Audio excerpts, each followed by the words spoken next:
శ్రీవేంకటాచలాధీశం శ్రియాధ్యాసితవక్షసం శ్రితచేతనమందారం శ్రీనివాసమహం భజ్.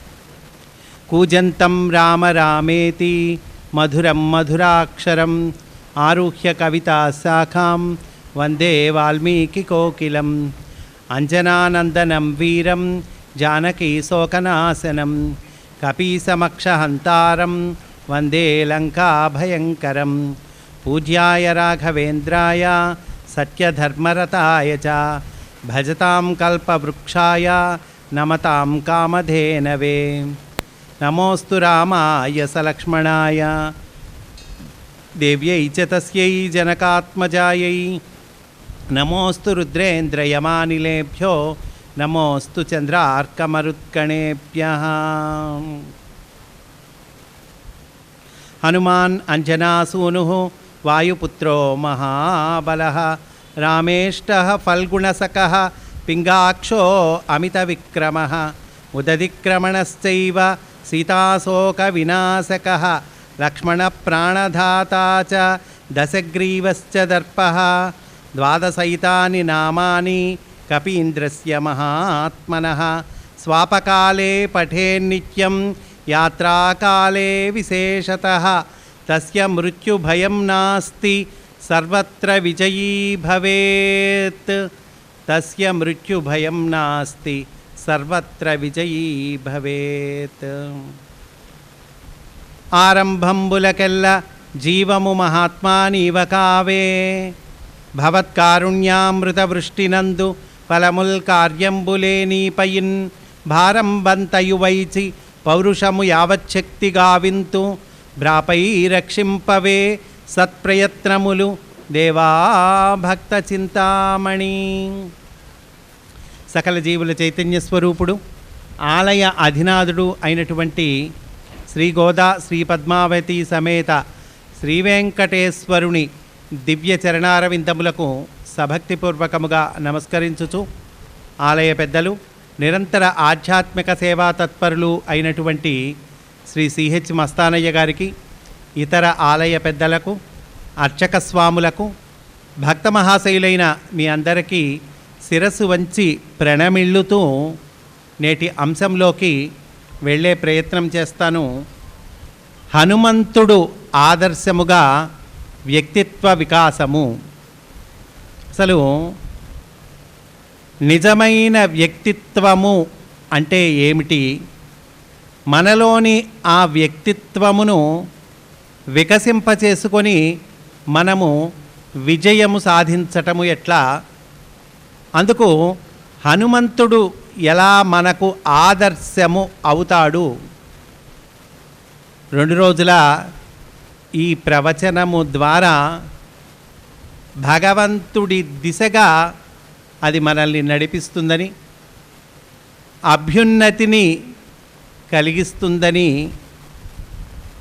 ఇంకా మనము సాధించలేము అనుకుంటున్నటువంటి పనులను సాధించి పెడుతుందని ఆశిస్తూ వాల్మీకి రామాయణము, అందున సుందరకాండ, హనుమంతుడి విశేషాలు ఈ వేదికపై మనము చెప్పుకున్నామండి. అయితే ఈ 2 రోజుల ప్రవచనము యొక్క ప్రత్యేకత ఏంటంటే, ముఖ్యంగా యువతని ఉద్దేశించి చెప్పాలి అనేటువంటి సంకల్పం కలిగింది. యువత అభ్యున్నతిని సాధించాలి, యువత ఇంకా పైకి రావాలి, దేశ ప్రగతికి వారి పాత్ర ఇంకా చక్కగా దోహదమవ్వాలి అనేటువంటి ఉద్దేశంతో ఈ అంశాన్ని ఏర్పాటు చేసుకోవటం జరిగింది. దీనికి ప్రధానంగా వివేకానంద స్వామి యొక్క బోధనలు, వాటి స్ఫూర్తితో ఈ అంశము తయారు చేసుకోవటం జరిగింది.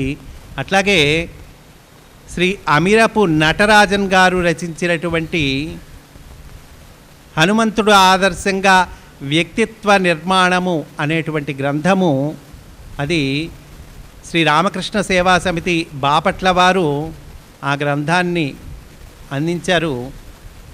ఆ గ్రంథము నిజంగా నాకు చాలా స్ఫూర్తినిచ్చిందండి.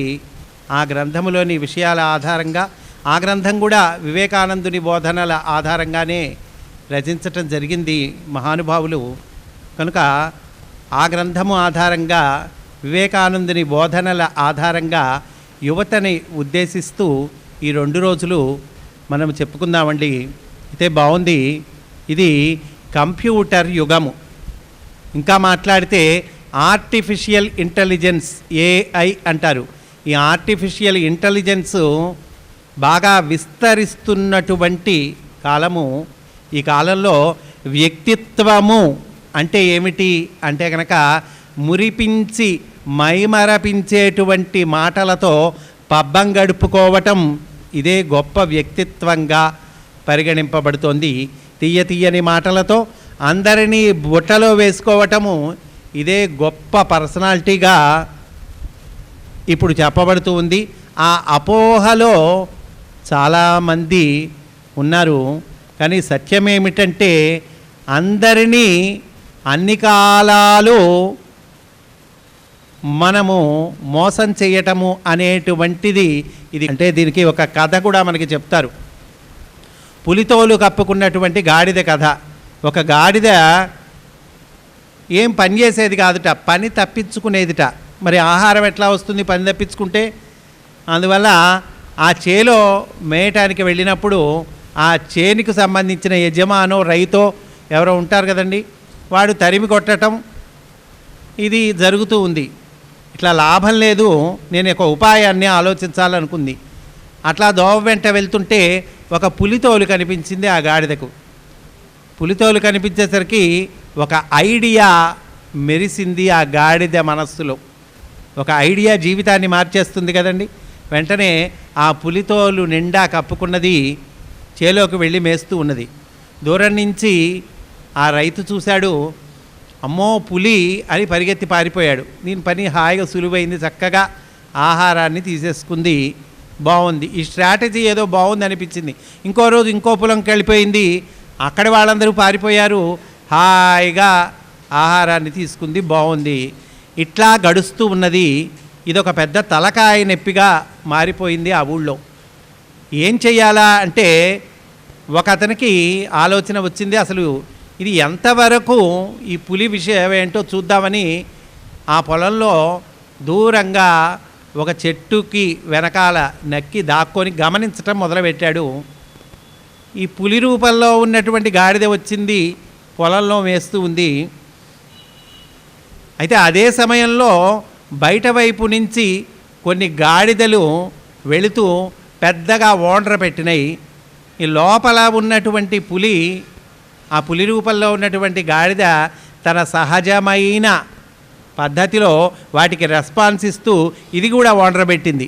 అప్పుడు గమనించాడు, ఆ దూరంగా గమనిస్తున్నటువంటి ఆ రైతు చూసి, అరేరే ఇది పులి కాదు, ఇప్పటిదాకా పులి అనుకొని మనం భ్రమపడ్డాం, గాడిద అని ఒక కర్ర తీసుకొని దాన్ని తరిమి కొట్టాడు. ఇప్పుడు ఏమైందండి పరిస్థితి?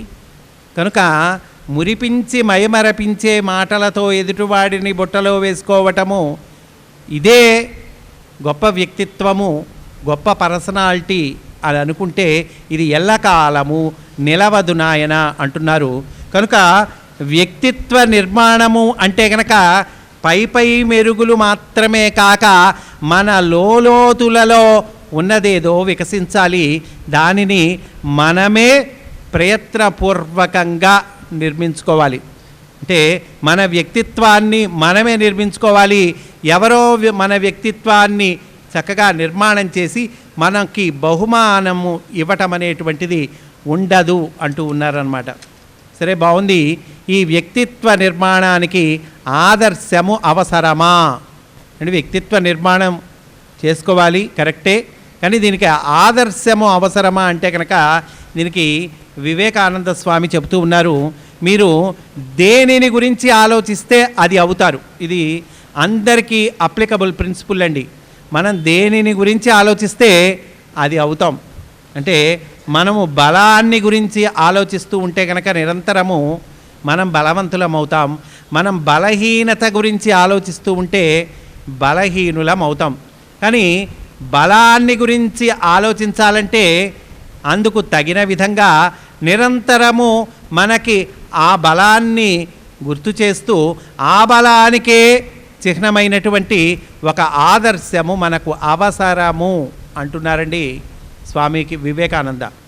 ఇంకా బలవంతులం అవ్వాలంటే నిరంతరము బలాన్ని గురించి ఆలోచించాలి.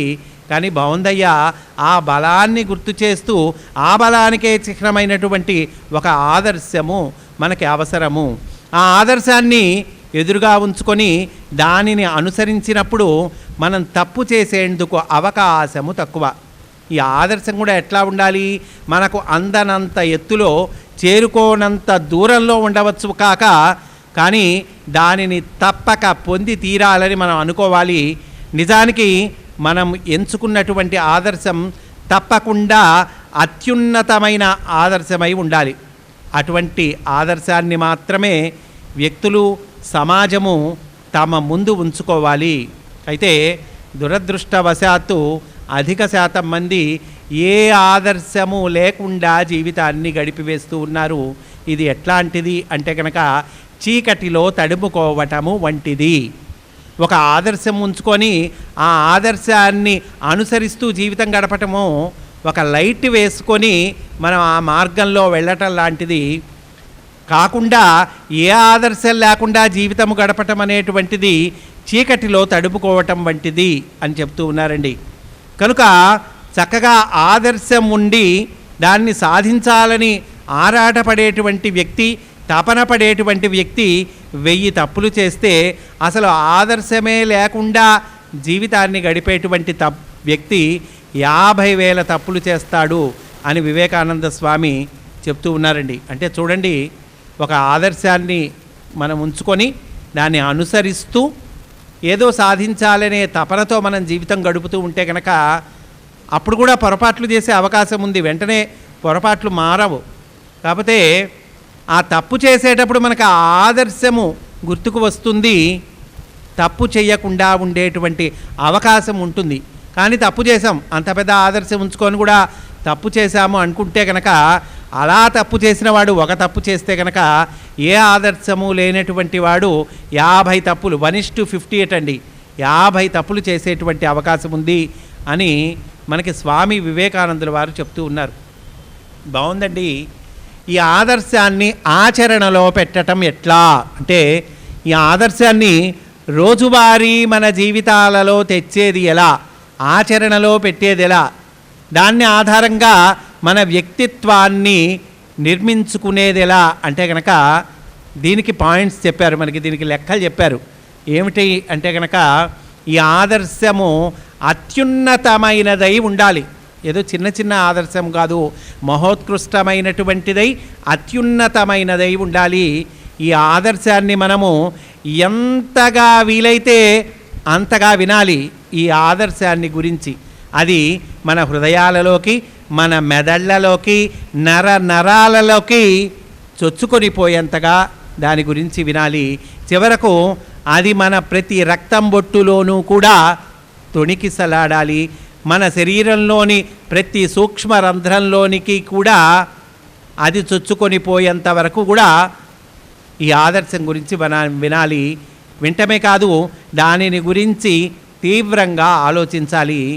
గుండెలలో నిండి ఉన్న ఆలోచనలే మాటల రూపంలో వస్తాయి, అంతే కదండి.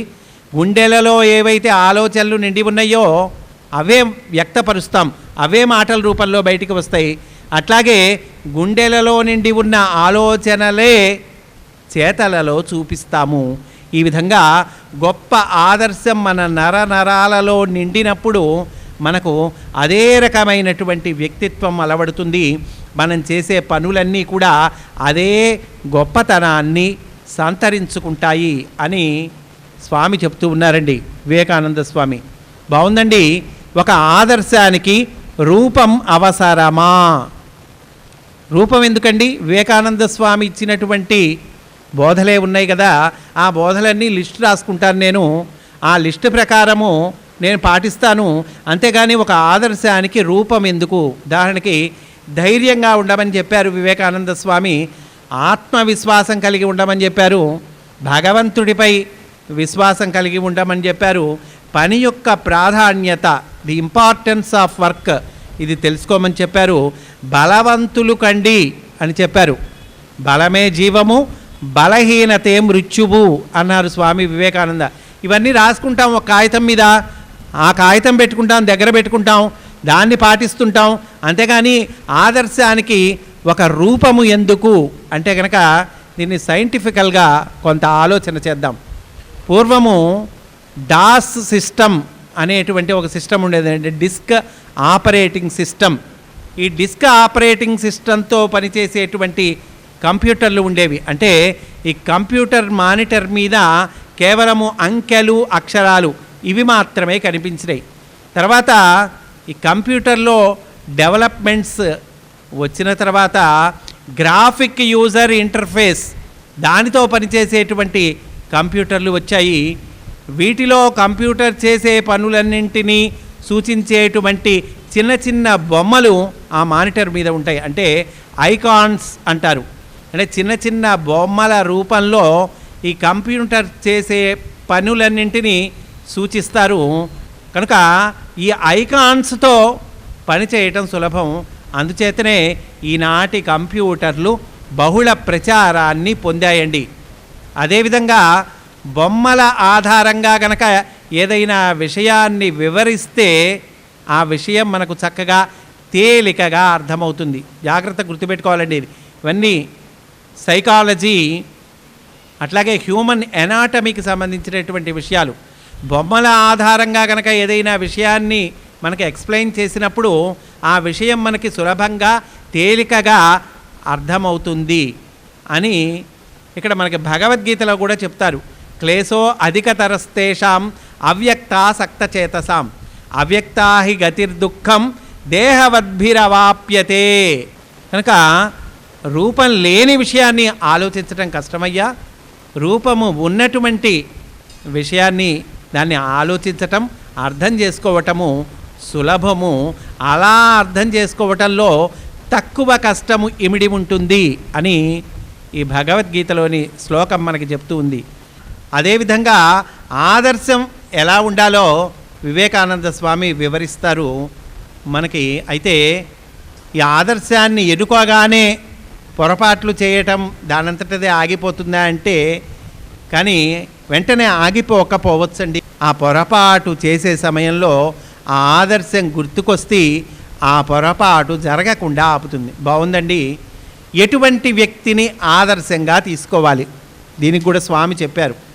వివేకానంద స్వామి ఎటువంటి వ్యక్తిని ఆదర్శంగా తీసుకోవాలి అంటే కనుక ప్రస్తుతము భారతదేశంలో అటువంటి మనుష్యులు సత్వగుణాన్ని కలిగి ఉన్నాము అనేటువంటి ముసుగులో తమస్సులోకి వెళ్ళిపోతూ ఉన్నారు.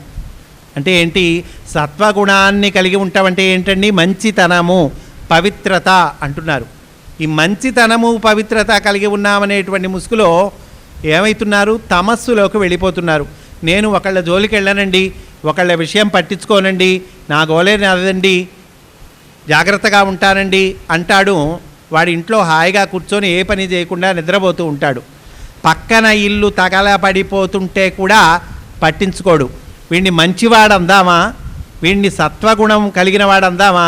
అది సత్వగుణం కాదు, తామసిక గుణము అంటున్నారండి. జాగ్రత్తగా తేడా అర్థం చేసుకోవాలి. అందువల్ల వివేకానంద స్వామి ఏమంటున్నారంటే ముందు ఈ తమస్సులో నుండి బయటపడండి. ఈ తమస్సులో నుండి బయటపడటానికి రజోగుణాన్ని అలవర్చుకోండి, ఆ తర్వాతే సత్వగుణం అలవడుతుంది అంటున్నారండి. కనుక ఇది తమస్సు చాలా ప్రమాదకరమైనటువంటిది. సత్వగుణం కలిగి ఉన్నామనేటువంటి భావనలో తమస్సులో పడిపోతూ ఉన్నారు. ఈ తమస్సు నుండి ముందు రజోగుణంలోకి రాండి, ఆ తర్వాత ఏం పర్వాలేదు, సత్వగుణము అలవాటవుతుంది. తల నుండి పాదాల వరకు కూడా రజస్సు పులకరిస్తూ పారుతున్నటువంటి వ్యక్తి యొక్క ఆదర్శమే ఇప్పుడు మన భరత జాతికి కావాలి. ఏ ధీరుడు సత్యాన్ని తెలుసుకోవటము కోసము సాహసించగలడో, తన ప్రాణాలను సైతము అర్పించటానికి సిద్ధపడతాడో అటువంటి వ్యక్తి మనకు ఆదర్శం కావాలి. సత్యాన్ని తెలుసుకోవటం కోసం ప్రాణాలు కూడా లెక్క చేయనటువంటి వ్యక్తి, అతను ఆదర్శం కావాలి.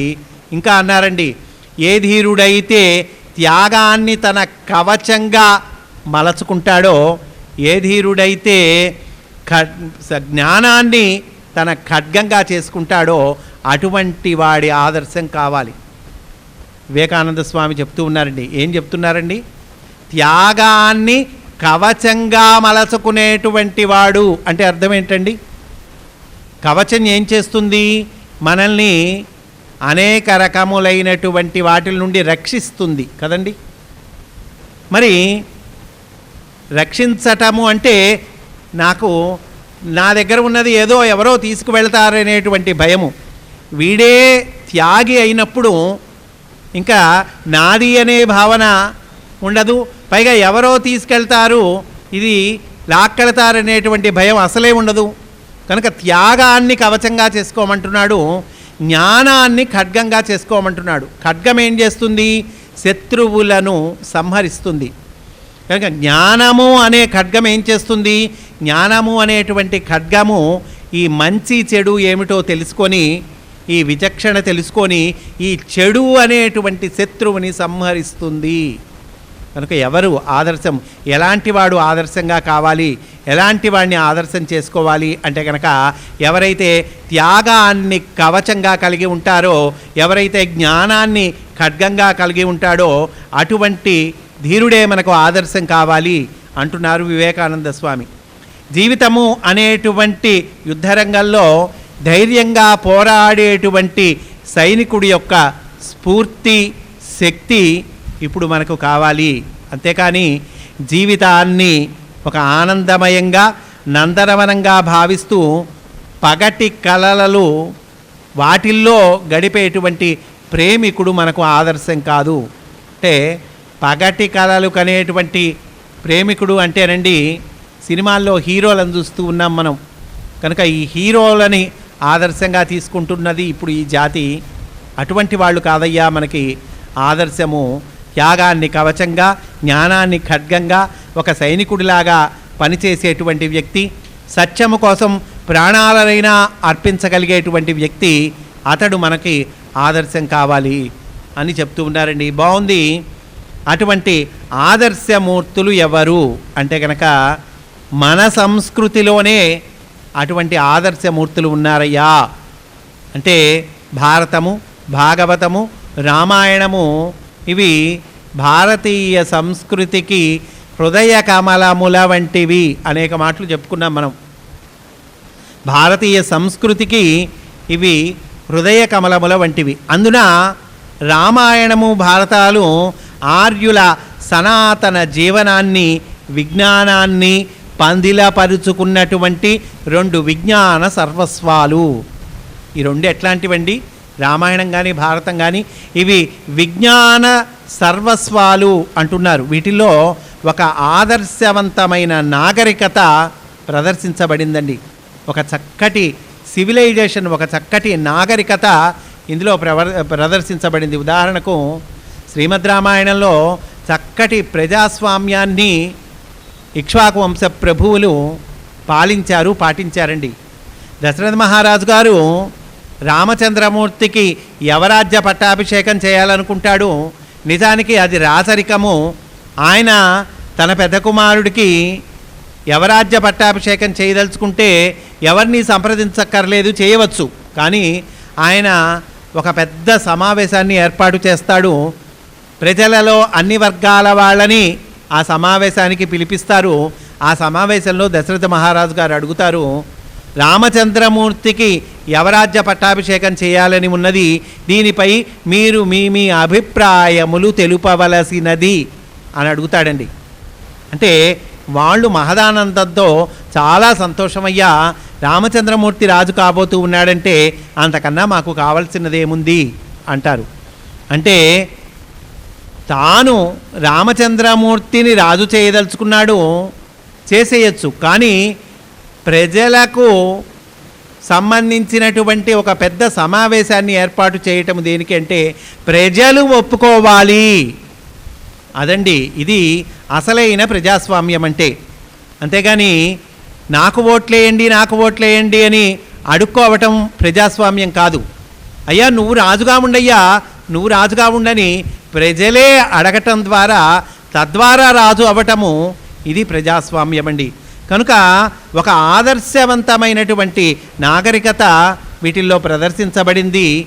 రామాయణం కానీ భారతం కానీ ఇవి విజ్ఞాన సర్వస్వాలు అని వివేకానంద స్వామి కొనియాడుతూ ఉన్నారండి.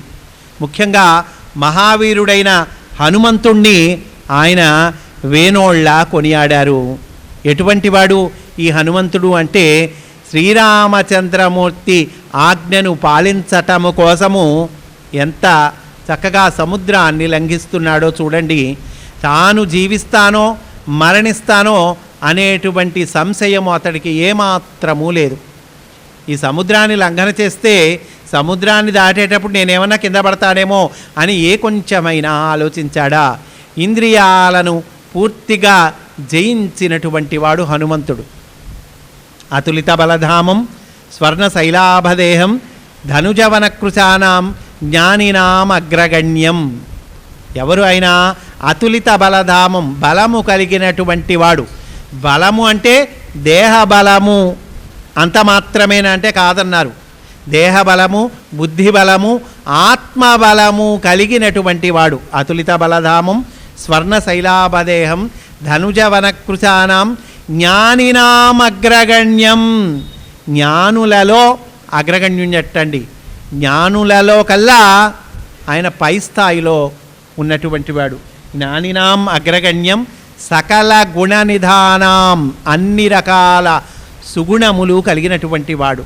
వానరాణాం అధీశం రఘుపతి ప్రియభక్తం వాతజాతం నమామి.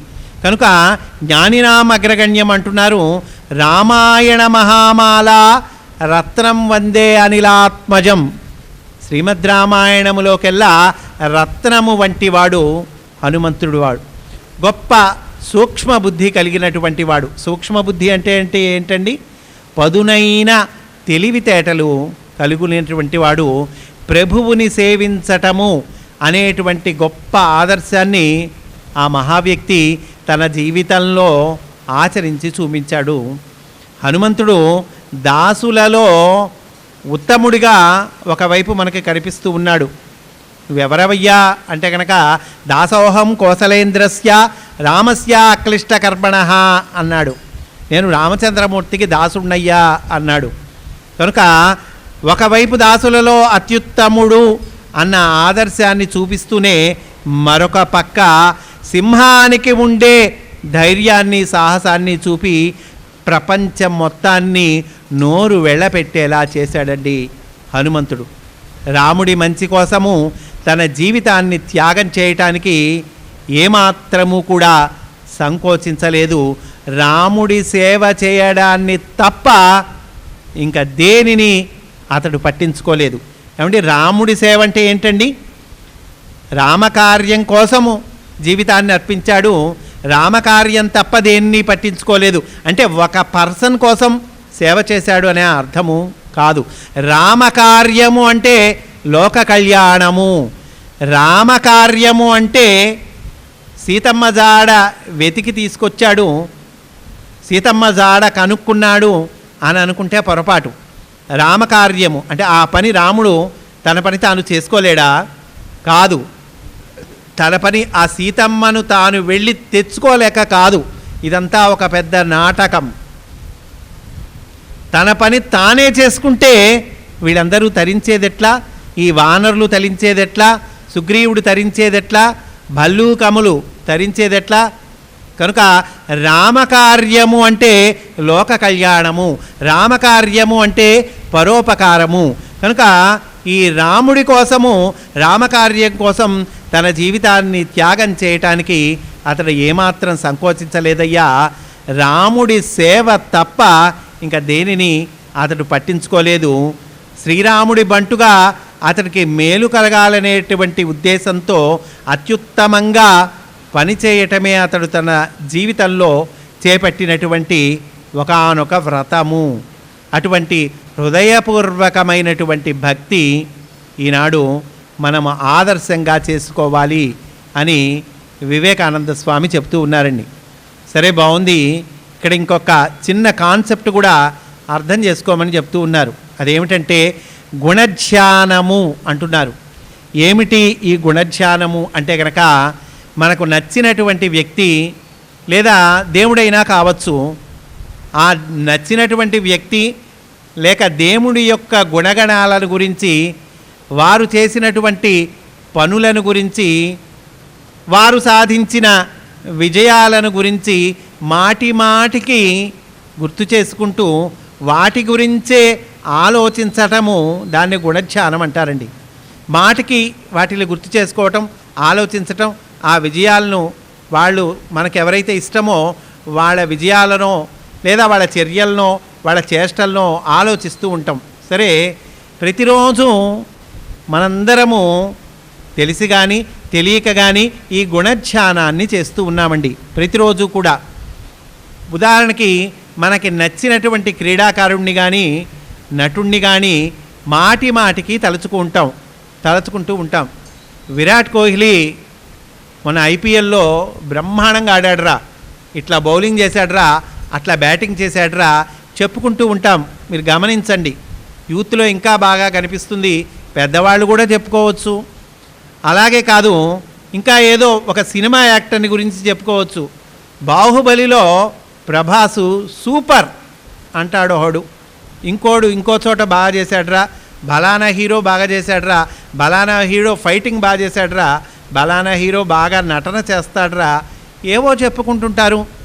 కనుక దీనిని గుణధ్యానము, అతడు ఎంత బాగా ఆడతాడో అని కానీ, అతడు ఎంత బాగా నటిస్తాడో అని కానీ తరచూ మనం మనస్సులో అనుకుంటూ ఉంటాం. దానికి తోడు స్నేహితులతో వారిని గురించి గంటల కొద్దీ వర్ణన చేసుకుంటూ ఉంటాం. అతడు చేసేటువంటి, అంటే మనకు ఎవరైతే ఇష్టమో, ఫేవరెట్ అంటారు కదండి, నా ఫేవరెట్ క్రికెటర్ అంటాడు, నా ఫేవరెట్ హీరో అంటాడు, చూస్తున్నాం కదా మనం పిల్లల్లో. కనుక ఎవరైతే ఫేవరెటో అతడు చేసే ప్రతి చిన్న పని కూడా వీడు ఆకాశానికి ఎత్తేస్తూ ఉంటాడు. అతడు మాట్లాడిందే వేదం అన్నట్లుగా చెబుతాడు కదండి. చివరకు అతడు ఏమైనా తప్పులు చేసినా, పొరపాట్లు చేసినా వాటిని సమర్థించడానికి కూడా వీడు వెనకాడ్డు. ఎవరండి? ఈ అభిమానుడు ఎవడైతే ఉన్నాడో వాడికి ఇష్టమైన హీరో కానీ క్రికెటర్ కానీ వాడు ఏమన్నా తప్పులు చేసినా కూడా వీడు సమర్థిస్తూ ఉంటాడు. ఇది గుణధ్యానము. వీడికి ఇష్టమైంది వాడు అంతే, అభిమానిస్తూ ఉన్నాడు అంతే. కనుక ఇక వారి వ్యక్తిత్వాలు ఎప్పుడైతే వీడు గుణధ్యానం చేస్తూ ఉన్నాడో వీడిపై ప్రభావాన్ని చూపిస్తూ ఉంటాయి. ఉదాహరణకి వాడికి ఇష్టమైన హీరో, ఆ హీరో ఒక సినిమాలో ఏదో పిచ్చిగా చింపిరి జుట్టు వేసుకున్నాడు, అదే ఫ్యాషన్ అనుకుందాం, ఆ పాత్రకు అది సరిపోయింది కాబట్టి ఆ హీరో ఆ చింపిరి జుట్టు వేసుకున్నాడు. ఈ అభిమానించేటువంటి వీడున్నాడుగా, నాకు ఫేవరెట్ అని చెప్పుకుంటాడే, వాడు కూడా అదే రకమైన హెయిర్ స్టైల్తో తిరుగుతూ ఉంటాడు. గుణధ్యానం చేస్తూ ఉన్నాడుగా, అంటే వాణ్ణి గురించే ఆలోచిస్తూ ఉన్నాడు, వాణ్ణి గురించే తలచుకుంటూ ఉన్నాడుగా. అందువల్ల వాడి నడక నేర్చుకుంటాడు, వాడి మాట నేర్చుకుంటాడు, వాడి హెయిర్ స్టైల్ నేర్చుకుంటాడు, వాడి విధానమంతా నేర్చుకుంటూ ఉంటాడు. కనుక సరే బాగుంది, అవన్నీ నేర్చుకున్నావయ్యా. ఒకరోజు వాడేదో మ్యాచ్ ఫిక్సింగ్లో పట్టుబడ్డాడు అనుకుందాం. నువ్వు అభిమానించే క్రికెటరో ఏదో మ్యాచ్ ఫిక్సింగ్లో పట్టుబడ్డాడు. వాడి నుంచి నువ్వు నేర్చుకున్న వ్యక్తిత్వము, అప్పుడు నీ పరిస్థితి ఏమైంది? లేదా ఒక నటుడో ఏ గంజాయి కేసులోనో ఇంకో కేసులోనో పట్టుబడ్డాడు, అప్పుడు నీ వ్యక్తిత్వము మాట ఏమైంది? వాడిని ఆదర్శంగా తీసుకొని వాడి గుణధ్యానం చేస్తూ ఉన్నప్పుడు నీ వ్యక్తిత్వము సంగతి ఏమిటి? బాగుంది, ఈ క్రికెటర్లు కానీ ఈ యాక్టర్లు కానీ నిజానికి మనం ప్రస్తుతం మాట్లాడుతున్న వ్యక్తిత్వాలు ఇవి అంత గొప్పవేమీ కాదు.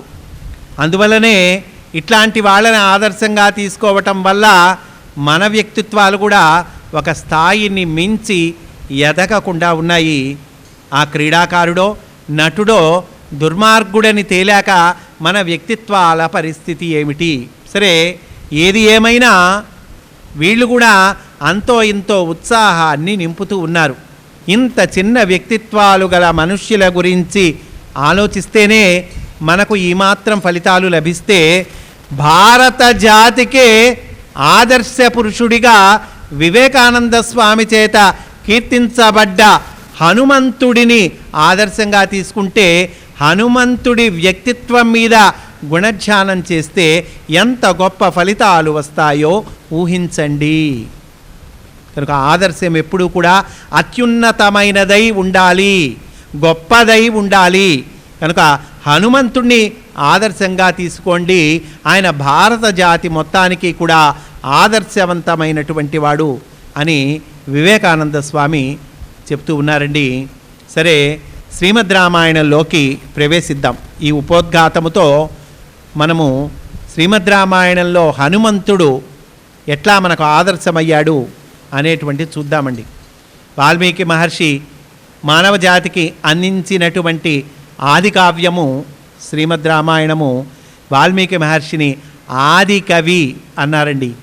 ఈ శ్రీమద్ రామాయణంలో సీతారాముల తర్వాత అంతటి ఉన్నత స్థానాన్ని అందుకున్నటువంటి వాడు హనుమంతుడు. రామాయణంలో మొదటి అధ్యాయాలైనటువంటి బాలకాండ, అయోధ్యకాండ, అరణ్యకాండ, ఈ 3 కాండలలో హనుమంతుడి ప్రస్తావన మనకు కనిపించదు. కిష్కింధకాండలో హనుమంతుడి ప్రవేశము ఉంటుంది. కిష్కింధకాండ నుండి సుందరకాండ, ఆ సుందరకాండలో హనుమంతుడు తన విశ్వరూపాన్ని చూపిస్తాడు. అటుపైన యుద్ధకాండ పూర్తయి యుద్ధము ముగిసి శ్రీరామ పట్టాభిషేకము జరిగే వరకు కూడా కథ అంతా హనుమంతుడి చుట్టూ తిరుగుతూ ఉంటుందండి. అది హనుమంతుడి ప్రత్యేకత. అంజనానందనం వీరం జానకీ శోకనాశనం కపీశమక్షహంతారం వందే లంకా భయంకరం అని వాల్మీకి మహర్షి హనుమంతుడిని కీర్తించారు. గొప్ప కర్మయోగిగా, కార్యసాధకుడిగా, ఒక మహావీరుడిగా మనకి చెబుతూ ఉన్నారండి. కనుక ఎందులో గొప్పతనము ఉందో తెలుసుకోవాలి. ఎటువంటి ఆదర్శాన్ని మనము స్వీకరించాలో తెలుసుకోవాలి. సరే, బాగుంది. ఇటువంటి హనుమంతుడు చేసిన ఉద్యోగము ఏమిటండి, చేసిన జాబ్ ఏమిటండి అంటే కనుక ఈయన సుగ్రీవుడికి మంత్రి. సుగ్రీవుడికి కూడా ఈయన ఒక్కడే మంత్రి కాదు. సుగ్రీవుడికి ఉన్న కొంతమంది మంత్రులలో ఈయన ఒకడు. నిజానికి వానరులందరిలోకి బలవంతుడు హనుమంతుడు. కానీ హనుమంతుడు తన జీవితమంతా కూడా సుగ్రీవుడికి మంత్రిగానే ఉన్నాడండి. అదేమిటండి, వానరులోకి అందరిలోకి బలవంతుడైనటువంటి వాడు మరి రాజు అవ్వచ్చుగా. సుగ్రీవుడే రాజు ఎందుకు అవ్వాలి అంటే కనుక హనుమంతుడు అట్లా ఆలోచించాల. హనుమంతుడు ఈ పోస్టు నాకు గౌరవము ఇవ్వట్లేదు అని అనుకోలేదండి ఎప్పుడు కూడా. ఆయన ఏం ఆలోచించాడు అంటే నేను ఉన్నటువంటి ఈ పోస్టులో ఎంత నిజాయితీగా పనిచేయగలను, ఎంత పరిపూర్ణంగా పనిచేయగలను, ఎంత చక్కగా నా కార్యాన్ని నిర్వహించగలను అది అనుకున్నాడు. బాగానే ఉందండి. ప్రమోషన్ కోరుకోవటము తప్ప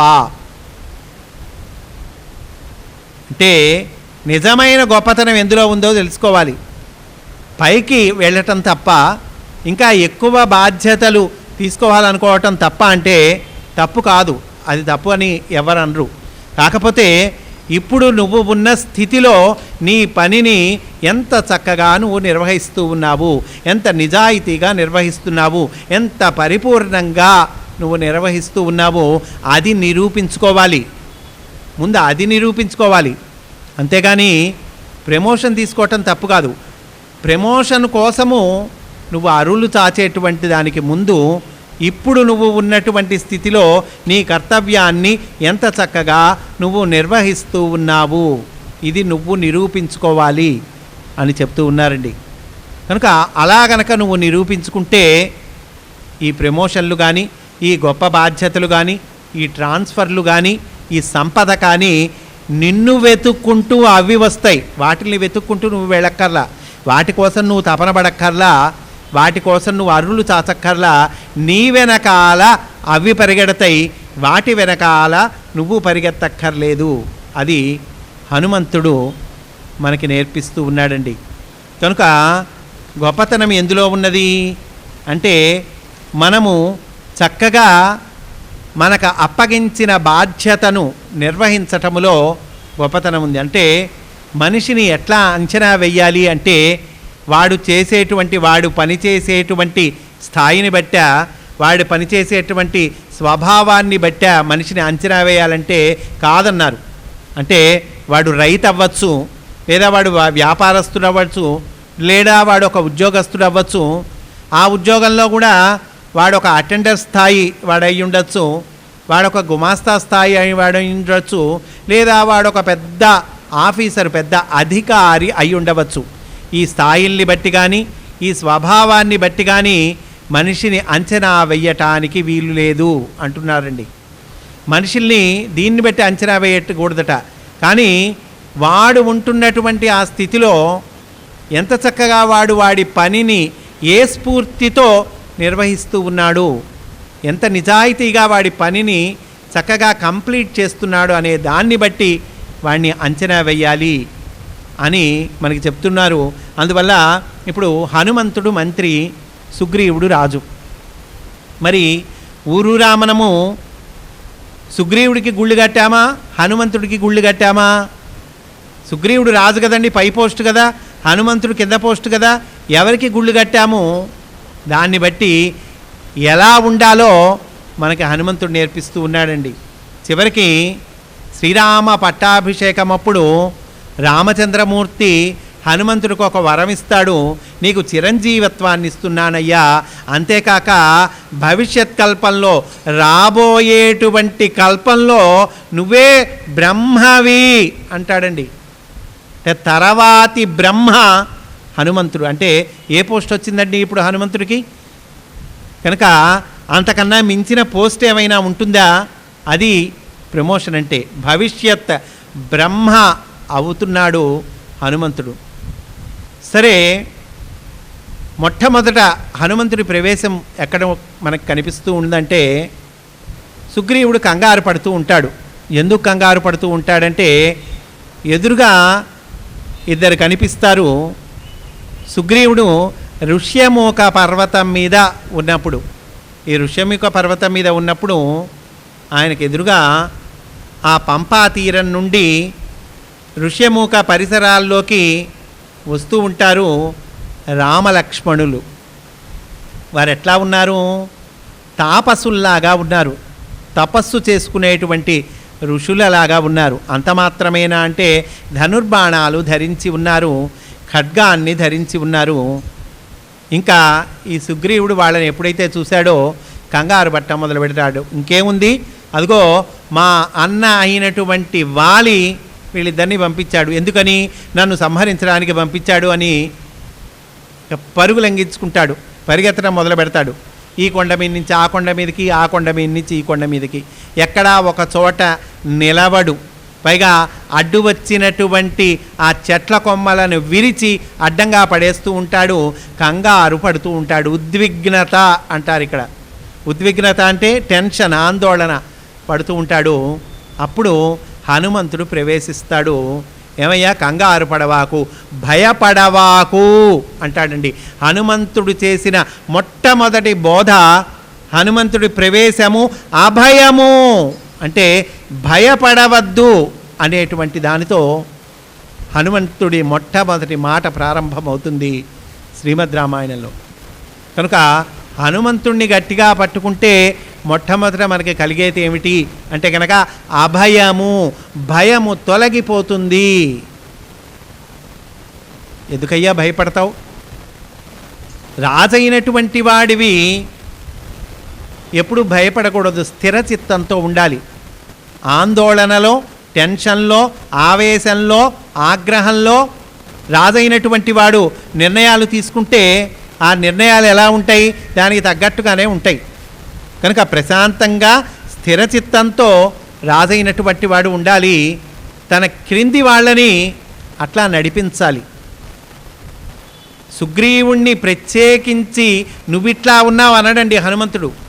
హనుమంతుడు వాక్య కోవిదుడు, వాక్య విశారదుడు.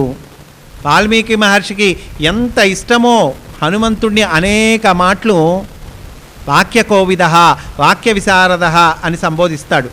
అంటే వాక్కులో చాలా ప్రతిభ కలిగినటువంటి వాడు హనుమంతుడు. బుద్ధిర్బలం యశోధైర్యం నిర్భయత్వం అరోగత అజాడ్యం వాక్పటుత్వంచ హనుమత్స్మరణాద్ భవేత్. హనుమంతుడిని స్మరణ చేస్తే ఈ 8 రకాల క్వాలిటీస్ మనకు వస్తాయిట. బుద్ధి, బలము, యశస్సు అంటే కీర్తి, బుద్ధిర్బలం యశోధైర్యం నిర్భయత్వం భయం పోతుంది, అరోగత ఆరోగ్యము చక్కబడుతుంది, అజాడ్యం అంటే లేజీనెస్ వెళ్ళిపోతుంది మన దగ్గర నుంచి, వాక్పటుత్వంచా ఇది చాలా ఇంపార్టెంట్ అయినటువంటి విషయం. వాక్కులో పటుత్వం వస్తుంది అంటే మంచి మాట వస్తుంది. మంచి మాట రావటం అంటే ఏంటండి?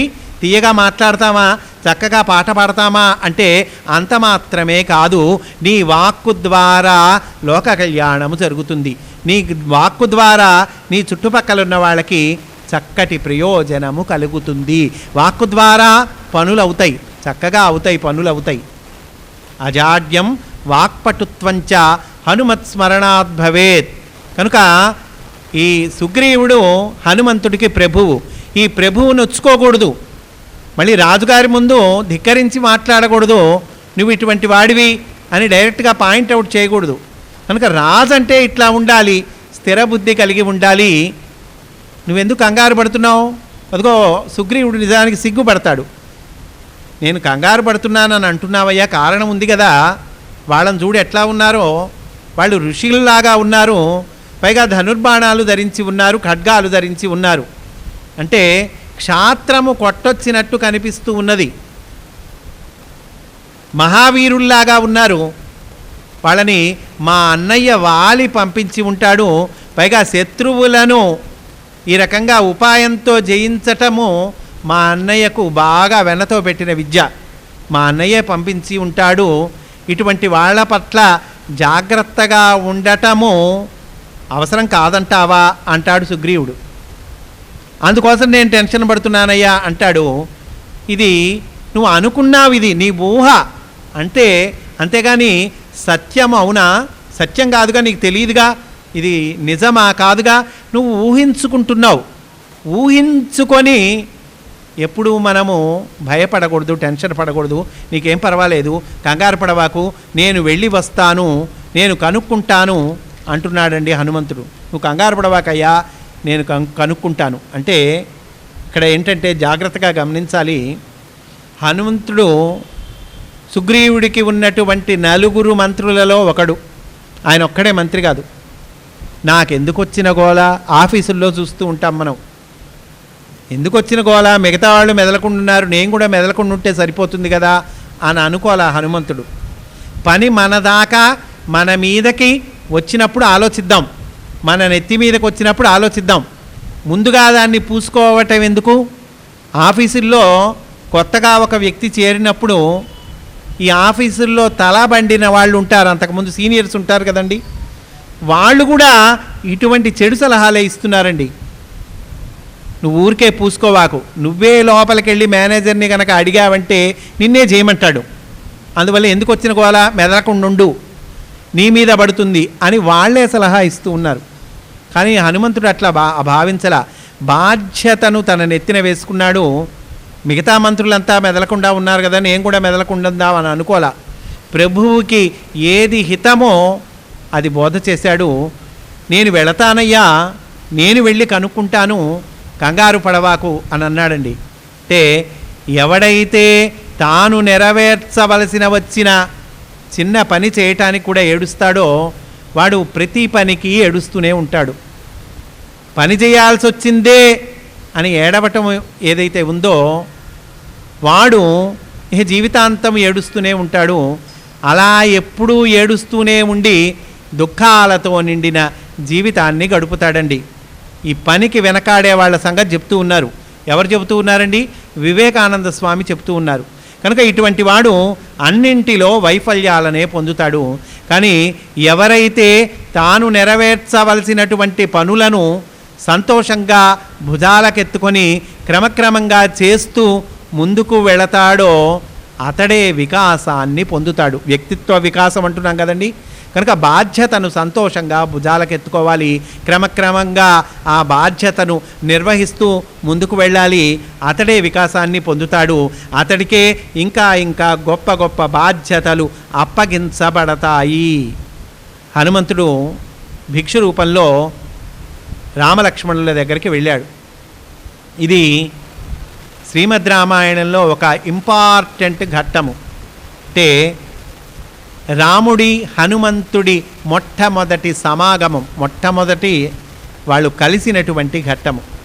వాళ్ళ దగ్గరికి వెళ్ళి నమస్కారం పెట్టి అడుగుతాడు, అయ్యా మీరెవరో ఋషివేషంలో ఉన్నారు, తాపసుల్లాగా ఉన్నారు. తాపసుల్లాగా కనిపిస్తున్నప్పటికీ క్షాత్రము మీలో కొట్టచ్చినట్టుగా కనిపిస్తూ ఉంది. దేవరాజర్షి ప్రతిమౌ అంటాడు. అంటే దేవతల్లాగా కనిపిస్తూ ఉన్నారు, రాజుల్లాగా కనిపిస్తూ ఉన్నారు, ఋషుల్లాగా కనిపిస్తూ ఉన్నారు. ఎందుకు కనిపిస్తాడండి? సాక్షాత్తు శ్రీమన్నారాయణుడు కదా, దేవతల్లాగా కనిపిస్తూ ఉన్నారు. వాళ్ళు ఇక్ష్వాకు వంశ ప్రభువులు రాజుల్లాగా కనిపిస్తూ ఉన్నారు. ఋషివే వృత్తిలో ఉన్నారు, ముని వృత్తిలో ఉన్నారు, ఋషుల్లాగా కనిపిస్తూ ఉన్నారు. మిమ్మల్ని చూస్తే ఈ భూఖండము మొత్తము కూడా మీరు ప్రభువులు కాగలరు, అంతటి గొప్ప తేజస్సు మీలో కనిపిస్తూ ఉన్నది. హనుమంతుడు చెప్తూ ఉన్నాడండి. మీ గురించి మీరు వివరం చెప్పటానికి ఎందుకో సంకోచిస్తూ ఉన్నట్టున్నారు. నేను సుగ్రీవుడి బంటుని. సుగ్రీవుడు తన అన్న అయినటువంటి వాలి చేత అన్యాయంగా దేశ బహిష్కరణ శిక్షకు గురి అయి అదిగో ఋష్యమూక పర్వతం మీద తలదాచుకుంటూ ఉన్నాడు అని చెప్పి, ఉన్నది ఉన్నట్లుగా చెప్పి వాళ్ళకి నమస్కరించి చేతులు కట్టుకొని నిలబడతాడండి. హనుమంతుడు మాట్లాడినటువంటి ఈ కొద్ది మాటలను శ్రీరామచంద్రమూర్తి గ్రహిస్తాడు. అంటే హనుమంతుడి స్థాయి ఏమిటి, రామచంద్రమూర్తి స్థాయి ఏమిటి? నాలాంటి వాడు ఎదుటివాడు ఒక గంట మాట్లాడినా వాడేమిటో చెప్పలేకపోవచ్చు. కానీ రామచంద్రమూర్తి ఈ కొద్ది మాటలు విని హనుమంతుడు ఏమిటో విశ్లేషిస్తాడండి. లక్ష్మణుడితో చెప్తాడు, లక్ష్మణ ఈ హనుమంతుడు మాటలు విన్నావా? ఎంత చక్కగా మాట్లాడుతూ ఉన్నాడో చూడు. వాక్యజ్ఞం మధురైర్వాక్యై స్నేహయుక్తమరిందమం నా ఋగ్వేద వినీతశ్చ నా యజుర్వేదధారిణ నా సామవేద విదుషౌ సఖ్యమేవా ప్రభాషితుం. ఋగ్వేదము, యజుర్వేదము, సామవేదము ఈ మూడు చక్కగా అధ్యయనము చేసినటువంటి వాడు మాత్రమే ఇట్లా మాట్లాడగలడు. ఈ మూడు అధ్యయనం చేయనటువంటి వాడు, ఈ మూడు వేదాలు నేర్చుకోనటువంటి వాడు ఇట్లా మాట్లాడటం కుదరదు. బహువ్యాహరతానేన నకించిద్ అపశబ్దితం. అంటే ఇంత మాట్లాడినా కూడా ఒక్క అపశబ్దం కూడా లేదు. అంటే వ్యాకరణాన్ని చక్కగా నేర్చుకున్నటువంటి వాడు ఈ హనుమంతుడు. హనుమంతుడు నవవ్యాకరణ పండితుడు. వేదశాస్త్రాలన్నీ చక్కగా నేర్చుకున్నటువంటి వాడు, అధ్యయనం చేసినటువంటి వాడు. సూర్య భగవానుడు హనుమంతుడికి గురువు. ఆయన దగ్గర అన్ని విద్యలు నేర్చుకున్నటువంటి వాడు, మహాజ్ఞాని అని చెప్తూ ఉన్నాం కదండి, ప్రారంభంలోనే చెప్పుకున్నాంగా. కనుక ఎంత చక్కగా మాట్లాడుతూ ఉన్నాడో చూసావా అని అంటాడండి రామచంద్రమూర్తి. పైగా ఇతని మాటల్లో ఈ బాడీ లాంగ్వేజ్ ఇది కూడా ఇంపార్టెంట్. మాటల్లో బాడీ లాంగ్వేజ్, ఊరికే చేతులు తిప్పటము, కళ్ళు తిప్పటము, కాళ్ళు తిప్పటము, ఇది చేస్తూ మాట్లాడటం అనేటువంటిది చేయకూడదు. కనుక ఇతని బాడీ లాంగ్వేజ్ కూడా పర్ఫెక్ట్గా ఉంది, చక్కగా ఉన్నది. వాక్యాలని బాగా సాగబీకి మాట్లాడటం కానీ, అంటే ల్యాగ్ చేసి మాట్లాడటం కానీ, ఏదో హడావుడిగా మాట్లాడటం కానీ లేదు. పైగా ఇటువంటి మాట్లాడేటువంటి చక్కగా మాట్లాడేటువంటి బంటు ఏ రాజు దగ్గరైతే ఉంటాడో ఆ రాజు పని చాలా సులువవుతుంది. శ్రీరామచంద్రమూర్తి విశ్లేషణ చేస్తూ ఉన్నాడండి. సామాన్యమా? అంటే ఇటువంటి బంటు ఏ రాజు దగ్గర ఉంటాడో ఆ రాజు యొక్క పని చాలా హాయయ్యా అంటున్నాడు. అంటే ఇతన్ని బంటుగా స్వీకరించాడు. చంపుదామని కత్తి ఎత్తి ముందుకు వచ్చినటువంటి వాడు కూడా ఇతని మాటలు కనుక వింటే ఆ కత్తిని కిందకి దించి తన నిర్ణయాన్ని విత్డ్రా చేసుకుంటాడు, తన నిర్ణయాన్ని వెనక్కి తీసుకుంటాడు. చంపుదామని ముందుకు వచ్చిన వాడు కూడా, కత్తి ఎత్తినవాడు కూడా తన నిర్ణయాన్ని వెనక్కి తీసుకుంటాడు ఇతని మాటలు వింటే కనుక. అంత చక్కగా మాట్లాడుతూ ఉన్నాడు. లక్ష్మణ చూసావా? పైగా హనుమంతుడు రాముడి గురించి, రామలక్ష్మణుల గురించి ఎక్కువగా మాట్లాడతాడు. తాను మాట్లాడిన దానిలో మీరు ఋషుల్లాగా ఉన్నారయ్యా, రాజుల్లాగా ఉన్నారయ్యా, దేవతల్లాగా ఉన్నారయ్యా, క్షాత్రము కొట్టొచ్చినట్లు కనిపిస్తూ ఉంది, ఈ భూమిని మొత్తాన్ని పరిపాలించగలిగినటువంటి వీరత్వము, తేజస్సు మీలో కనిపిస్తూ ఉన్నది. ఇలా వాళ్ళ గురించి ఎక్కువగా మాట్లాడాడండి. ఆ తర్వాత సుగ్రీవుడి గురించి కొద్దిగా మాట్లాడాడు. తన గురించి ఒక్క మాటే మాట్లాడాడు. హనుమాన్ నామ వానరః, నేను హనుమంతుడు అని పిలవబడేటువంటి వానరుణ్ణి అన్నాడు. అంతేనండి. ఎట్లా మాట్లాడాలి, ఎక్కడ మాట్లాడాలి, ఎప్పుడు మాట్లాడాలి, ఎంతవరకు మాట్లాడాలి. నాలాంటి వాడు వెళ్తే ముందు వాడి గురించి ఎక్కువ మాట్లాడతాడు. నాకు ఇంత గొప్ప, అంత గొప్ప, నాకు ఈ సన్మానం జరిగింది, పూలదండేశారు, శాలువాలు పెట్టారు కదండి, నాకు ఇన్ని పొలం ఉంది, ఇంత ఆస్తి ఉంది, ఇన్ని ఇళ్ళు ఉన్నాయి, నేనంటే ఏమనుకుంటున్నావు. వాడి గురించి ఎక్కువ మాట్లాడతాడు, ఎదుటి వారి గురించి తక్కువ మాట్లాడతాడు. హనుమంతుడు అట్లా చేయలా. శ్రీరామచంద్రమూర్తి గురించి బాగా మాట్లాడాడు, తన ప్రభువైనటువంటి సుగ్రీవుడి గురించి కొద్దిగా మాట్లాడాడు, తన గురించి ఒక్క మాటే చెప్పాడు. రామచంద్రమూర్తి సంతోషించి లక్ష్మణుణ్ణి సమాధానం చెప్పమంటాడు హనుమంతుడికి.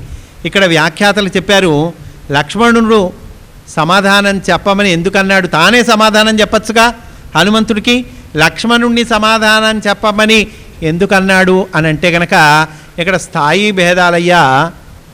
ఈయన రాజుగారు, రామచంద్రమూర్తి రాజుగారు, అక్కడేమో సుగ్రీవుడు రాజుగారు. సుగ్రీవుడు ఆయన బంటుని పంపించాడు, అందువల్ల రామచంద్రమూర్తి ఆయన బంటుగా ఉన్నటువంటి లక్ష్మణుడి చేత మాట్లాడిస్తున్నాడు అన్నారండి వ్యాఖ్యాతలు. కానీ అది తప్పు. ఎందుకంటే కనుక ఈ స్థాయి భేదములు పాటించేటువంటి వాడా రామచంద్రమూర్తి. స్థాయి భేదములు పాటించేవాడు రామచంద్రమూర్తి అయితే గుహుణ్ణి నా స్నేహితుడు అని ఎందుకు చెప్తాడు? ఆత్మ సమస్సఖా అంటాడు. నువ్వు ఆత్మకి సంబంధించిన స్నేహితుడువయ్యా గుహుణ్ణి అంటాడు. గుహుడు తోలు బట్టలు కట్టుకునేటువంటి వాడు, ఆటవికుడు, నిరక్షరాస్యుడు. కనుక స్నేహము విషయములో రామచంద్రమూర్తి హెచ్చు తగ్గులు చూడడు. ఇక్కడ స్థాయి భేదము కాదు, హెచ్చు తగ్గులు కాదు, క్యాడర్ డిఫరెన్స్ కాదు. ఇక్కడ భక్తుడితో మాట్లాడటం అంటే భక్తుడైనటువంటి వాడు ఎప్పుడు భగవంతుణ్ణి మాత్రమే పూజిస్తే భగవంతుడు సంతోషించడు. సాటి భక్తులతో మెలిగే విధానం కూడా వాడికి తెలియాలి. కేవలం భగవంతుణ్ణి పూజిస్తాను అంటే కుదరదు. సాటి భక్తులతో ఎట్లా మెలగటమో అది కూడా తెలుసుకోవాలండి. అది నేర్పిస్తూ ఉన్నాడు లక్ష్మణుడికి, ఆ ట్రైనింగ్ ఇస్తూ ఉన్నాడు లక్ష్మణుడికి. కనుక నువ్వు ఇప్పుడు హనుమంతుడితో మాట్లాడు, హనుమంతుడు ఎట్లాంటి భక్తుడో చూసావా అని రామచంద్రమూర్తి చెబుతూ ఉన్నాడండి. కనుక మాట్లాడటము ఎలాగో హనుమంతుడు నేర్పిస్తాడు. హనుమంతుడు ఈ 3 కాండాలలో ఎప్పుడు ఎక్కడ ఎలా మాట్లాడాడు, ఏమని మాట్లాడాడు, ఎవరితో మాట్లాడాడు, ఇలాంటివి గనక మనము ఒక పరిశోధనా దృష్టితో చూస్తే వాక్కులో మనం పిహెచ్డి చేసినట్టేనండి. మాటలలో పిహెచ్డి చేయాలని ఉన్నదా? ఈ 3 కాండాలలో హనుమంతుడు ఎట్లా మాట్లాడాడో అబ్జర్వ్ చేయి అంటున్నారు. కనుక ఎట్లా మాట్లాడాలి? హనుమంతుడు ఈ మాట్లాడిన దానిలో ఒక్క అబద్ధం కూడా చెప్పలేదండి. ఉన్నది ఉన్నట్లుగా చెప్పాడు. తానేంటో చెప్పాడు. నేను భిక్షు రూపంలో వచ్చానయ్యా, నాకు కామరూప విద్య తెలుసు, కానీ నేను వానరుణ్ణి, నేను కూడా వానరుణ్ణే. నాకు కామరూప విద్య తెలుసు కాబట్టి భిక్షు రూపంలో వచ్చాను. అంటే సత్యము చెప్పాడు, ఉన్నదేమిటో చెప్పాడు, నిజాయితీగా మాట్లాడాడు. అయితే నిజం మాట్లాడాలి ఎప్పుడైనా అంటే మనసులో ఉన్న మాటనే కల్మషం లేకుండా మాట్లాడటం అత్యవసరము అంటున్నారండి వివేకానంద స్వామి. అయితే నిజం మాట్లాడుతూ ఉన్నాం కదా అని కొండ బద్దలు కొట్టినట్టు మాట్లాడకూడదు. కొంతమంది అంటారు కొండ బద్దలు కొట్టినట్టు మాట్లాడతానండి, నేను ఉన్నది ఉన్నట్టు చెబుతానండి, నాకు మొహమాటం లేదండి అని అంటారు. అంటే జీవితంలో గొప్ప వ్యక్తులు, విజయం సాధించిన వారు నిజం మాట్లాడి ఉన్నదున్నట్లు చెప్పటమే మరింత ఉపకరిస్తుంది అని చెప్తూ ఉన్నారండి. ఒకవేళ అబద్ధం చెప్తే ఏమవుతుంది అంటే కనుక ఈ అబద్ధాన్ని కప్పిపుచ్చుకోవటానికి మరికొన్ని అబద్ధాలు చెప్పవలసి వస్తుంది. బాగుంది, ఒక అపరిచిత వ్యక్తి ఎవరో మనకి తగిలాడు, వాడి దగ్గరికి మనం వెళ్ళి మన గొప్పలు చెప్పుకున్నాము, నేను ఇంత ఉపన్యాసకుణ్ణి, ఇంత గొప్పవాణ్ణి, ఇంత బ్రహ్మాండంగా చెబుతాను, ఏదో చెప్పుకున్నాం. తర్వాత వాడికి అసలేంటో తెలిసింది, నిజమేంటో తెలిసింది. అప్పుడు మన పరిస్థితి ఏమిటి, ఇది కూడా మనం ప్రశ్నించుకోవాలి. అబద్ధాలు చెప్పుకుంటూ వెళ్తున్నాం, గొప్పలు చెప్పుకుంటూ వెళ్తున్నప్పుడు ఒకానొక సమయంలో నిజం తెలిసినప్పుడు మన పరిస్థితి ఏమిటి? కనుక ప్రతి వ్యక్తిని గౌరవించమని వివేకానంద స్వామి చెప్తాడు. అతడు ఎంత ఘోరంగా ఉన్నప్పటికీ, ఎంత ఘోరమైన వేషధారణలో మనకి కనిపించినప్పటికీ, ఎంత మోటుగా మనకి కనిపించిన వాడైనా సరే వాడి మీద నమ్మకము ఉంచు, వాడితో నిజాయితీగా మాట్లాడు అని చెప్తూ ఉన్నారండి. సత్యం బ్రూయాత్ ప్రియం బ్రూయాత్ నబ్రూయాత్ సత్యం అప్రియం ఏష ధర్మ సనాతన. సత్యమే మాట్లాడాలి, సత్యమే మాట్లాడుతూ ఉన్నాను కాబట్టి నిర్మోహంగా మాట్లాడతాను, ఎదుటివాడిని నొప్పిస్తాను అంటే కుదరదు. ప్రియంగా మాట్లాడాలి, సత్యంగా మాట్లాడాలి, ప్రియంగా మాట్లాడాలి. నబ్రూయాత్ సత్యం అప్రియం, సత్యంగా మాట్లాడుతున్నాను కదా అని అప్రియంగా మాట్లాడవద్దు. ఏష ధర్మ సనాతన, ఇదే సనాతన ధర్మము అని చెప్తూ ఉన్నారు. సరే, మా సుగ్రీవుడు మీ స్నేహాన్ని అర్థిస్తూ ఉన్నాడు అని చెప్పాడు. రామచంద్రమూర్తి, లక్ష్మణ చూసావా, ఏ సుగ్రీవుడిని అయితే మనము వెతుక్కుంటూ బయలుదేరామో ఆ సుగ్రీవుడే తన బంటుని మన దగ్గరికి పంపించాడు అని వీళ్ళిద్దరూ సంతోషిస్తారు. లక్ష్మణస్వామి కూడా వారి గురించి చెప్పాల్సిన వివరాలన్నీ కూడా హనుమంతుడికి చెప్తాడు. అప్పుడు హనుమంతుడు తన భుజాల మీద ఈ అన్నదమ్ములిద్దరినీ ఎక్కించుకొని చక్కగా ఋష్యమూక పర్వతం వద్దకి, అంటే సుగ్రీవుడున్న చోటదకి వస్తాడండి. హనుమంతుడి అదృష్టం చూడండి, పరమాత్మని భుజం మీద ఎక్కించుకొని తీసుకొచ్చాడు. ఏమైంది ఇప్పుడు? సుగ్రీవుడికి వివరించాడు. సుగ్రీవుడి భయం పోయింది. తర్వాత ఏమైందండి? సుగ్రీవుడికి కావలసినటువంటి పని నెరవేరింది. వీళ్ళిద్దరి మధ్య మిత్రబంధాన్ని ఏర్పాటు చేస్తాడు హనుమంతుడు. అగ్నిసాక్షిగా వీళ్ళిద్దరి మధ్య మిత్రబంధం ఏర్పడుతుంది. సుగ్రీవుడికి కావలసిన పని రామచంద్రమూర్తి చేసి పెట్టాలి, రామచంద్రమూర్తికి కావలసిన పని సుగ్రీవుడు చేసి పెట్టాలి. అగ్రిమెంట్, ఈ అగ్రిమెంట్ కుదిరింది. సుగ్రీవుడికి కావలసిన పని జరిగింది, వాలి సంహారము జరిగింది. సుగ్రీవుడు పట్టాభిషిక్తుడయ్యాడు. అంతకుముందు సుగ్రీవుడు ఏం చేశాడు? మొట్టమొదట రామలక్ష్మణులను చూసినప్పుడు కంగారు పడ్డాడు, భయపడ్డాడు, ఉద్విగ్నతకు గురి అయ్యాడు. ఇప్పుడండి, ఇప్పుడేమైంది? ఆయన కంగారు పోయింది, భయం పోయింది, ధైర్యం వచ్చింది, ఆయన సందేహాలన్నీ నివృత్తి అయినాయి, తనకు రాజ్యం వచ్చింది, సంపద వచ్చింది, తన భార్య వచ్చింది, అన్నీ వచ్చినాయి. ఎవరి ద్వారా ఇవన్నీ జరిగినాయి అంటే రాముడి ద్వారా ఇవన్నీ జరిగినాయి. ఆ రాముణ్ణి తన వద్దకు తీసుకువచ్చినటువంటి వారెవరు అంటే హనుమంతుడు. సుగ్రీవుడు చేసిన మంచి పని అది. సుగ్రీవుడు చేసిన మంచి పని ఏదంటే తను ఎన్ని కష్టాలలో ఉన్నప్పటికీ కూడా హనుమంతుణ్ణి వదిలిపెట్టలేదండి. హనుమంతుణ్ణి గట్టిగా పట్టుకున్నాడు. హనుమంతుణ్ణి గట్టిగా పట్టుకుంటే ఏమవుతుందంటే సాక్షాత్ శ్రీరామచంద్రమూర్తిని మన వద్దకు తీసుకొస్తాడు. హనుమంతుడి పాదాలు గట్టిగా పట్టుకుంటే పరమాత్మని, భగవంతుణ్ణి మన దగ్గరికి తీసుకొస్తాడు. రామదువారే తుమరఖవారే పోతన ఆజ్ఞ వినుపై సారే.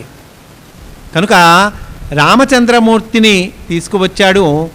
ఆయనకి కావలసినటువంటివన్నీ కూడా సుగ్రీవుడికి వచ్చినాయండి. తుమముపకార సుగ్రీవహి కిన్హ రామమిలాయ రాజపద దిన్హ. బాగుంది. సుగ్రీవుడికి రాజ్యం వచ్చింది, సంపదలు వచ్చినాయి, భార్య వచ్చింది, ఇంకా అంతఃపుర సౌఖ్యాలలో తేలియాడుతూ ఉన్నాడు. మిత్రుడికి ఇచ్చినటువంటి మాటను మర్చిపోయాడు. రామచంద్రమూర్తికి ఇచ్చినటువంటి మాటను మర్చిపోయాడు. సుఖాలలో తేలియాడుతూ ఉన్నాడు, భౌతికమైనటువంటి సుఖాలలో. ఇప్పుడు మళ్ళీ హనుమంతుడు ప్రభువుకి బాధ్యతను గుర్తు చేస్తూ ఉన్నాడండి. బాధ్యతను తీసుకోగలగటం, బాధ్యతను భుజాల మీద వేసుకోగలగటం, పనిని స్వీకరించటము, దానిలో ఉన్న గొప్పతనం ఏదో హనుమంతుడు నేర్పిస్తూ ఉన్నాడు. పనిని తప్పించుకొని పారిపోయేటువంటి వాడు జీవితంలో ఎప్పుడు పైకి రాడు. పనిని స్వీకరించి పని యొక్క ప్రాముఖ్యతను తెలుసుకొని ఆ పనిని చక్కగా నిర్వహణ చేసేటువంటి వాడు విజయాన్ని సాధిస్తాడండి.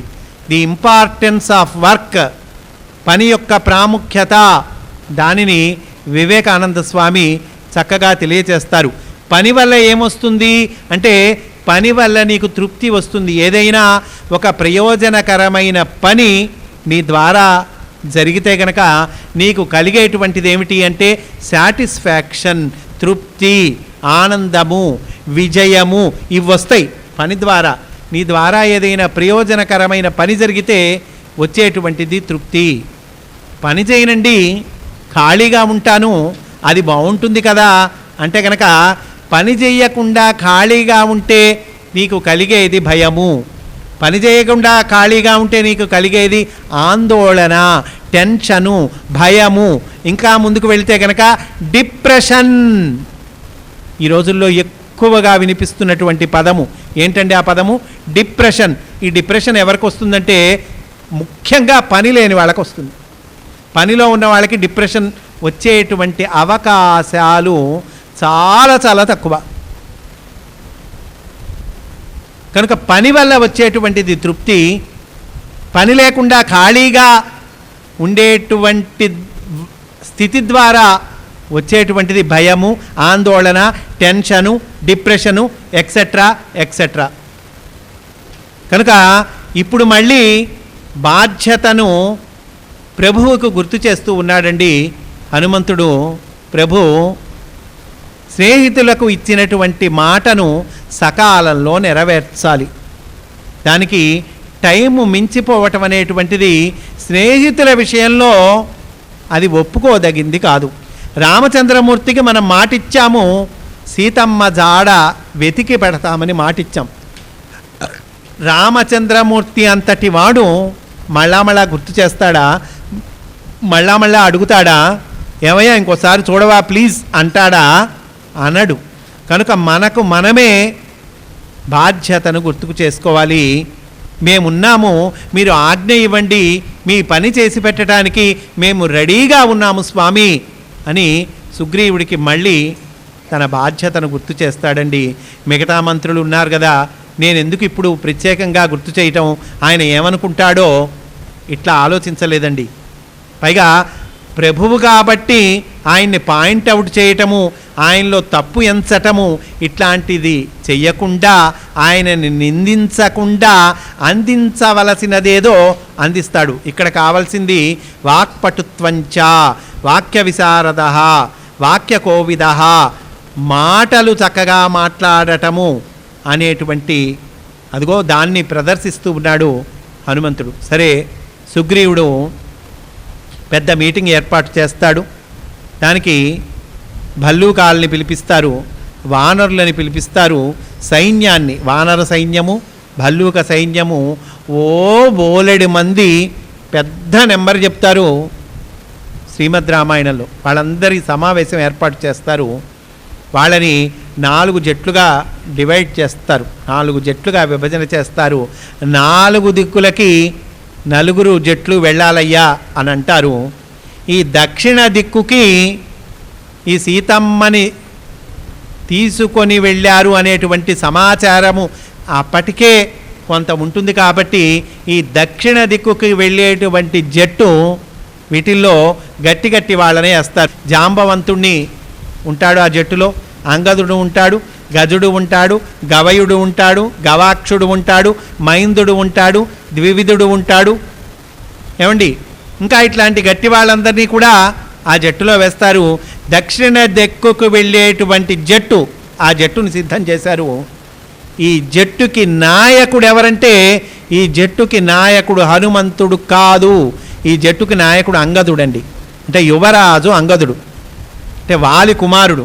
సుగ్రీవుణ్ణి రాజుగా చేసి ఈ వాలి కుమారుడైనటువంటి అంగదుణ్ణి యువరాజుగా పట్టాభిషిక్తుణ్ణి గావిస్తాడు శ్రీరామచంద్రమూర్తి.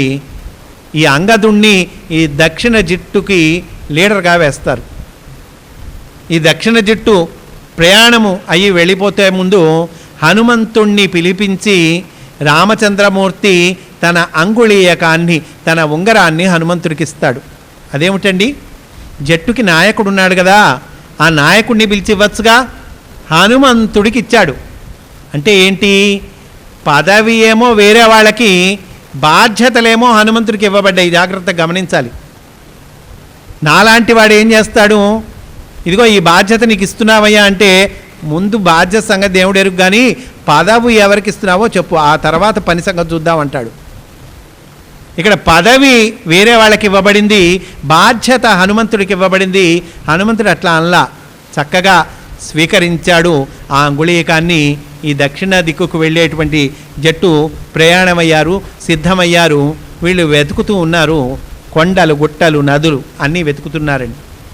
వీళ్ళకి ఒక టైం ఫ్రేమ్ కూడా ఇవ్వబడింది. బలానా టైంలోపు అమ్మవారి జాడ కనుక్కొని రావాలి. ఎంత ఆ టైం అంటే కనుక 1 రోజులు. ఈ 1 రోజుల్లో కనుక్కోలేకపోయాము అని ఆ మిగతా 3 జట్లు కూడా తిరిగి వచ్చేశారు. ఈ దక్షిణ దిక్కుకు వెళ్ళినటువంటి జట్టు వీళ్ళు వెతుకుతున్నారు, కొండలు, గుట్టలు, నదులు అన్నీ వెతికారండి. అమ్మవారి జాడ కనిపించలేదు. 1 రోజుల గడువు కూడా పూర్తయింది, కనుక్కోలేకపోయారు. అప్పుడు అంగదుడు మాట్లాడతాడు. ఈ అంగదుడు మోస్ట్ పెసిమిస్టిక్ పర్సన్, రామాయణంలో కనిపించేటువంటి అంగదుడు. అంటే నిరాశావాది. ఇంకా మనం చేయగలమా, మన వల్ల అవుతుందా, ఎప్పుడు ఇట్లా మాట్లాడుతూ ఉంటాడనమాట.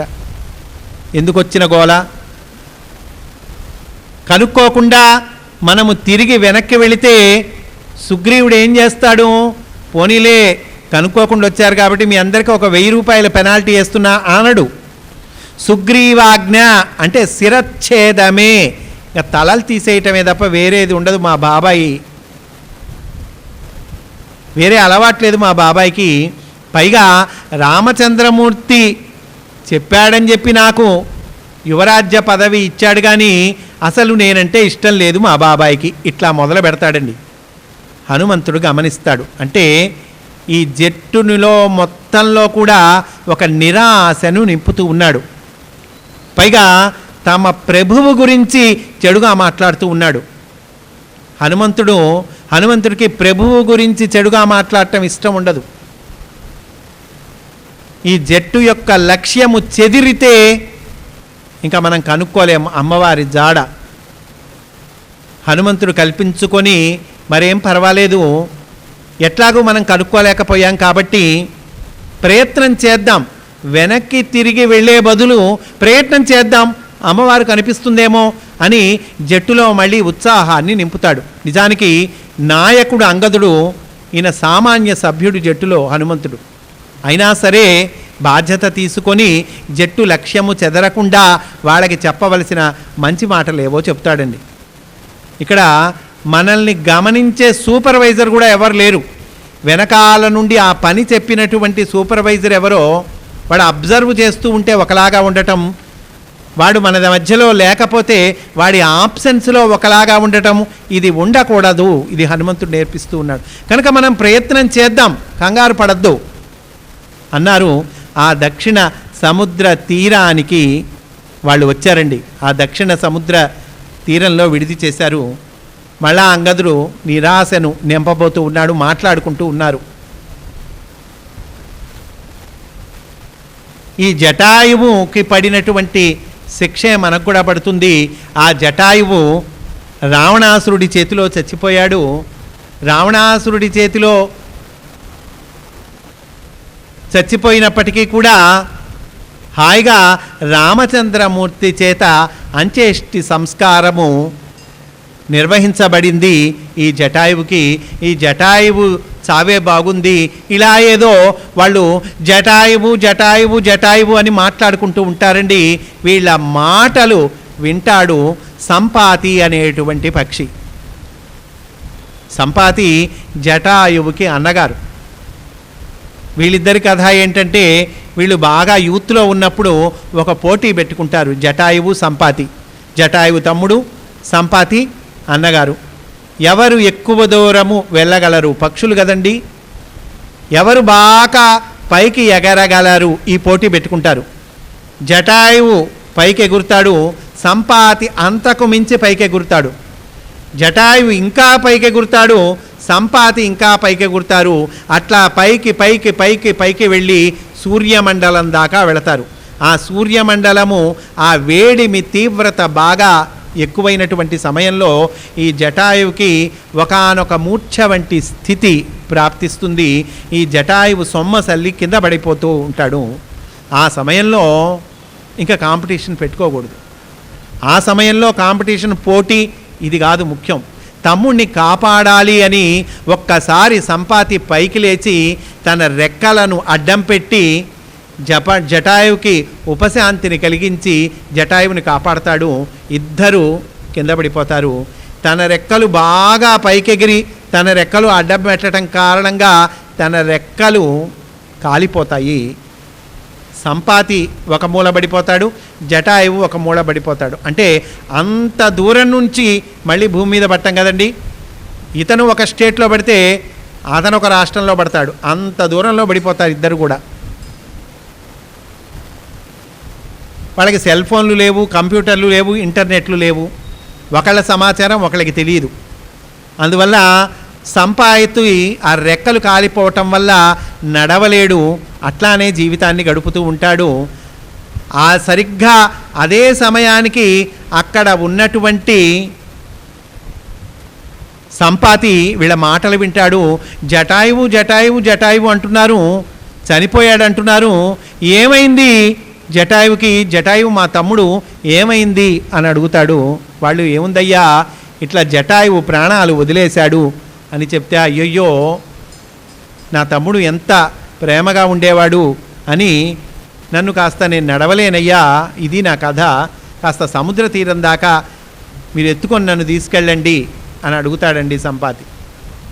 వాళ్ళు జాగ్రత్తగా సముద్రం తీరం దాకా తీసుకెళ్తే అక్కడ తర్పణాలు వదులుతాడు, నీళ్లు వదులుతాడు తన తమ్ముడికి ఈ సంపాతి. కనుక మీకు నేను సహాయపడతాను. మేము పక్షులము, దూరంగా ఉన్నటువంటిది గ్రహించగలము. పైగా రావణాసురుడు సీతమ్మ తల్లిని తీసుకొని ఇటువైపుగానే వెళ్ళాడు, నాకు తెలుసు, నేను చెప్పగలను. ఈ దక్షిణ సముద్రము దాటి ఆవలి ఒడ్డుకు వెళితే అక్కడ లంకా నగరము ఉంటుంది. అక్కడ అది రావణ పాలితమైనటువంటి లంకా నగరము. అక్కడ సీతమ్మని ఉంచాడయ్యా, అక్కడికి వెళ్ళండి, మీకు సీతమ్మ లభిస్తుంది అని చెప్పాడండి. ఇప్పుడు వీళ్ళకి కావలసిన అతి ముఖ్యమైన ఇన్ఫర్మేషన్ ఇప్పుడు లభించింది. ఇంతకాలము నెల పైన వాళ్ళు తిరిగారు కదండి, వెతకని చోటు లేదు కదండి, కొండలు గుట్టలు నదులు అన్నీ తిరిగారు కదా. కానీ ఇప్పుడు లభించిందండి వాళ్ళకి కావాల్సినటువంటి ఇన్ఫర్మేషన్.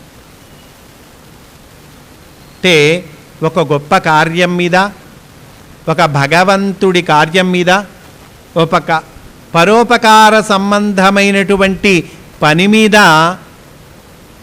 భగవత్ సంబంధమైనటువంటి పనిని భుజాన వేసుకొని మనము వెళుతూ ఉన్నప్పుడు, ప్రయత్నం చేస్తూ ఉన్నప్పుడు బయట నుండి మనకి తెలియకుండా, మనం అనుకోకుండానే మనకు అందవలసిన సహాయము అందుతుంది.